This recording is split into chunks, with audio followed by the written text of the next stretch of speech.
অনেকগুলো উচ্চারণে ভুল বলি আর কি, কিন্তু সঠিক উচ্চারণটা জানি, কিন্তু আমরা উচ্চারণে তাও অনেক সময় ভুল বলে দিই।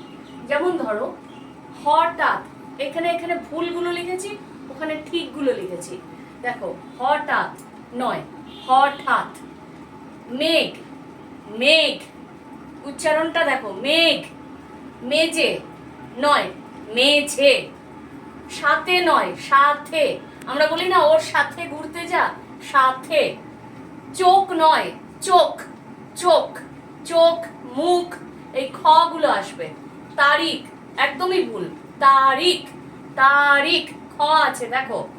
দুপুর, দুপুর আমরা অনেকেই বলে থাকি দুপুর বেলার, একদমই ভুল, দুপুর বেলা। ঠিক আছে। জীব, জীব নয়, জীব, জীব, ভ, জিহ্বা, তার থেকে জীব। শাক, শাক নয়, কথাটা শাক, শাক, ক, শাক। ঠিক আছে। তাহলে দেখো এগুলো কিন্তু ভুল, এগুলো কাটা, আর এইগুলো ঠিক। ঠিক আছে, এইগুলো ঠিক। তাহলে আমরা শব্দের উচ্চারণগুলো ঠিক এইভাবেই করব। হঠাৎ, মেঘ, মেঝে, সাথে, চোখ, তারিখ, দুপুর, জীব, শাক। এই শব্দগুলো এরকম ভাবেই উচ্চারণ করব, তবে গিয়ে সঠিক বানান, সঠিক উচ্চারণ দুটোই হবে। ঠিক আছে।